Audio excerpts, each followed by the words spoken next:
નમસ્કાર દર્શક મિત્રો, સનસનીખેજ ન્યૂઝમાં આપ સૌનું હાર્દિક સ્વાગત છે। સમાચાર છે કે સયાજીગંજથી કાલાઘોડા જવાના માર્ગ ઉપર ચક્કાજામ કરી કર્યો વિરોધ। નીટ અને નેટની પરીક્ષામાં થયેલા ધાંધિયાને લઈને એનએસયુઆઈનો વિરોધ। નીટ અને નેટની પરીક્ષામાં થયેલ ધાંધિયા અને એનએસયુઆઈનો વિરોધ। એનએસયુઆઈ દ્વારા બેનર સાથે નોંધાવવામાં આવ્યો વિરોધ। સયાજીગંજથી કાલાઘોડા જવાના માર્ગ ઉપર ચક્કાજામ કરી કર્યો વિરોધ। સમગ્ર મામલે તપાસ સીબીઆઈને સોંપવા માંગ। પરીક્ષા રદ કરી વિદ્યાર્થીઓને ન્યાય મળે તેવી માંગ સાથે વિરોધ। પોલીસે વિરોધ કરતા એનએસયુઆઈના 11 જેટલા વિદ્યાર્થી નેતાની કરી અટકાયત।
જે પ્રમાણે 25 પેપર ગુજરાત રાજ્યમાં લીક કર્યા પછી જે ગુજરાત મોડેલ આખા દેશમાં લાગુ કરવાની વાત હતી એ સિદ્ધિ હાસિલ કર્યા પછી ભારત દેશમાં 2 પેપર એવા મોટા લીક કર્યા છે। યુજીસી નેટ અને નીટના પેપર।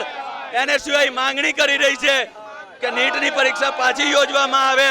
જે ભાજપ શાસિત રાજ્યોમાં આ પેપરો લીક કરવામાં આવ્યા છે એમના પર કડકમાં કડક એક્શન લેવામાં આવે। ભારત દેશમાં ગુજરાત મોડેલ બીજું તો નહીં પરંતુ પેપરને લીક થવાનું રેકોર્ડ હવે ભારત દેશ પણ સર્જશે। ગુજરાતની અંદર તો પેપર લીક કાંડ થતા હતા જ। ગુજરાતની સરકાર શરમમાં અત્યારે હતી, સીએમની રાજીનામાની માંગણી કરી ના આપી, પણ હવે દેશના વડાપ્રધાન શરમ કરવા જેવી બાબત છે। આખો દેશ અમને આજે શરમના નજરેથી ગુજરાતના દરેક નાગરિકને જોઈ રહ્યો છે, કેમ કે દરેક ભ્રષ્ટાચાર ગુજરાતમાં પ્રધાનમંત્રી ગુજરાતનો હોવા છતાં આ નીટની એક્ઝામ હિસ્ટ્રી થઈ ગઈ કે અત્યાર સુધી નીટનું પેપર કોઈ દિવસ લીક નહોતું થયું। ગુજરાતના પેપરો લીક થતા હતા પણ નીટના પેપરો લીક નહોતા થતા, તો હવે આ નીટના પેપરો પણ લીક થવા લાગ્યા એટલે ગુજરાતમાં જે ભ્રષ્ટાચાર ચાલતો હતો એ દેશ લેવલે ગયો છે અને આ પ્રધાનમંત્રીએ રાજીનામું આપવું જોઈએ અને આ જેને પણ પેપર લીક કર્યું એના પર સીબીઆઈ ઇન્વેસ્ટિગેશન બેસાડવામાં આવે અને એના પર પગલાં લેવામાં આવે અને ફરીવાર જલ્દીથી જલ્દી નીટની એક્ઝામ લેવામાં આવે।